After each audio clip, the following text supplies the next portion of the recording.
Hey everybody, welcome back to my channel. So last week was a bit intense with the talk on colorism. This week is something a little bit more fun and for knowledge and education. We're talking about introversion, extroversion, ambiversion, and this new thing I heard about called omniversion. So it's just fun psychology facts for you to know in your everyday life, because guess what, an extrovert and an introvert is not an outgoing or a shy person. Extroversion and introversion is just basically like I don't know why I'm using my hands as much. It's just basically like how we receive energy and how that energy boosts our system and makes us like functional and happy and stuff. So the usual idea is that an extrovert is somebody who's really outgoing and an introvert is somebody who's really shy. What it really is an extrovert is somebody who receives or is energized by interactions with people and larger groups. Introverts they get their energy from alone time and less being amongst people. So you can think of it like this: when an extrovert sees like a lot of people, or they get a smile, or they have a random conversation, or any conversation for that matter, they get like this kind of in themselves where it's like, oh, people, yeah. And it's basically like your reward pathway saying, oh yeah, I feel really happy about this. Your reward pathway is a pathway in your brain which receives rewards from environment in a whole lot of ways, and this is one of those ways. For introverts, they recharge, as I like to call it, they recharge by being alone for several hours or maybe a few days. And it's not that they don't like you, it's just that's how they feel their best. So they could be with a best friend, they could be with small groups of people. It's just that after being with people for like really long periods of time, they need to recharge their battery by being alone. Extroverts, after being alone for long periods of time, need to recharge their battery by being with people. And that's really what extroversion and introversion is. It just so happens that those traits are defined by markers such as extroverts. You might think of them as outgoing because they're energized by people. So when they're energized by people, they get happy. So their immediate reaction, I guess logically, would be to be an outgoing person. And this is basically them seeking ways to get back that energy. An introverted person might have the tendency to be shy simply because they are drained by people. So they rather just be by themselves. It's not an insult to you or to anybody. This is just how they are. And believe it or not, extroverts and introverts both make really good leaders. So people tend to think that extroverts make better leaders than introverts. So random fun fact, that's actually not necessarily the case. Organizations tend to put extroverts in more leadership roles because it is believed that they're better with people, but they're actually really balanced introverts who are very good with people, and they can make effective leaders because introverts have a tendency to be very good with details. Because they're introverted, they generally introspect a lot and could actually come up with really good plans. So when dealing with introverts and extroverts, it's always good to think about the strengths and weaknesses of their personality. So yeah, we just bust that myth right there.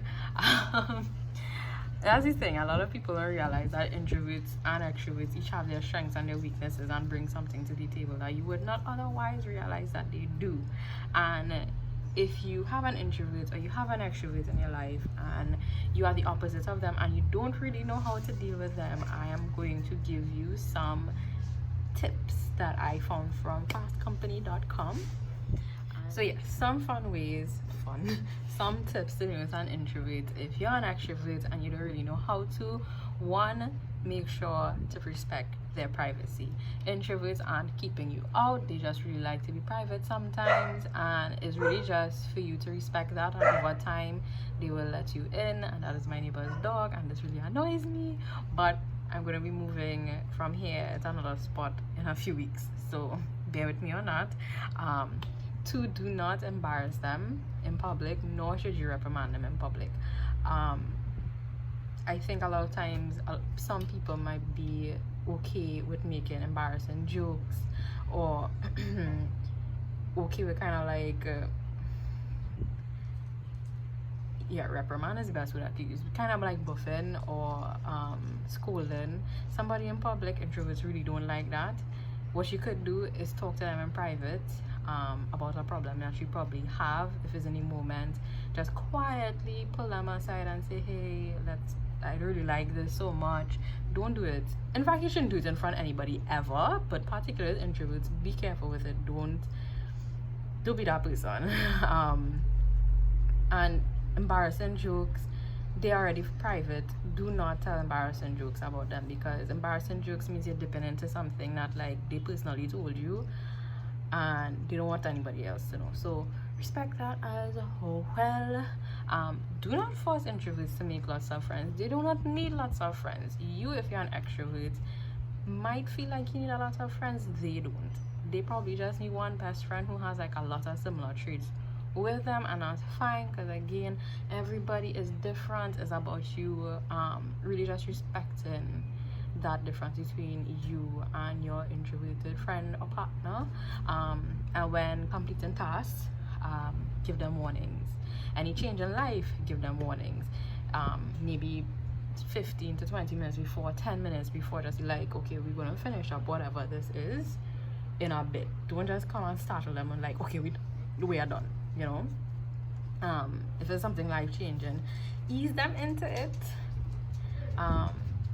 Yeah, they're not here for the startling stuff. They're not stimulated by it. I like to leave when I make like mistakes, because this is all part of making videos and I get tight tongue easily. So those are some of my well, not even mine, those are some suggestions that I found from this company called Fast Company. You can check out their blog. They have really good stuff otherwise as well. They also suggest for extroverts that you should respect their independence, because they are moving out from your space and exploring other spaces. So for example, if you're in a relationship with someone who's an extrovert, do not feel offended if they still want to go make new friends, or they still want to go do things outside of the relationship. It does not mean they don't love you anymore. These are things that just make extroverts energized, and by being energized, they're happier people as well. Be thoughtful and surprise them. They love surprises. They cool with that kind of level of stimulation. Again, that also energizes them. Allow them to explore whatever it is that they do want to explore, because again, these seeking adventure and novelty, and I didn't mention that earlier, but seeking adventure and novelty are two things that extroverts do enjoy, because it energizes them. Introverts don't need that kind of stimulation. Extroverts tend to do. What else? Accept and encourage them. Accept their enthusiasm. It could be a little hard, it could be a little bit too much to you, but that's fine. You as somebody, if this is somebody that you care about, you need to really understand that the person you're dealing with is different from you, and if you do love them, allow them to flourish and be themselves, even if that's a little bit loud and more than you're accustomed to.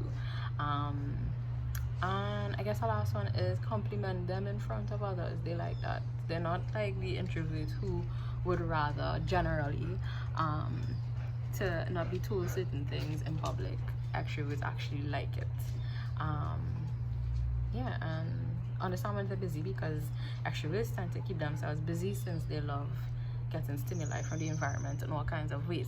Now we're going to go into Omniversion and Ambiversion, part B to the video.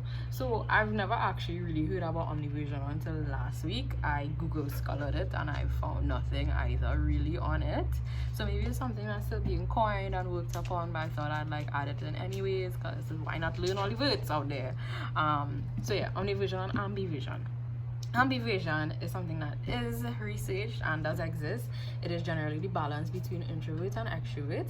These people, such as myself, are people who love to be in crowds. They love to be around people. However, after a few hours, they do need like alone time, because it could be a bit much, and they do back that entire cycle all over again.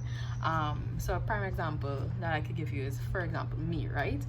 if I go to a party, I will be the person who's like, oh dog, what's the scene? I see something. I get real excited because I love people. But I'm the same person, and like an hour into the party, you will see me leave my friends and go to the back of the party or to the balcony and just be by myself because it's been much. And I do that in and out of the party. So people will see me roaming. It's really just because I'm trying to get space or trying to find back my friends. One of the two, but that is an example of ambiversion. Omniversion is when you are either or in a specific situation. So you could either be introverted or extroverted. Whereas with the ambivert, you fluctuate introvert, extrovert throughout the day, overall, general. That's all I really know about omniversion. I don't really want to say much more because there are no studies on it to say it's like a real thing, but it's been floated on the internet. And that is a quick lesson on introversion, extroversion, omniversion, and ambiversion. So yeah, takeaway from this is extroverts and introverts aren't outgoing or shy people. It just describes how you are energized as a person. I like to say that extroverts are like parasites because they like taking energy from people. Introverts, they get their energy from being alone, and ambiverts, they just kind of fluctuate between both, and omniverts, who knows what that really is until further notice. But yeah, there is my psych lesson for the day. Hope you learned something, and I'll put a link in bio to do a quiz on if you're if you're an ambivert or extrovert or introvert, and any other stuff that I find. Bye.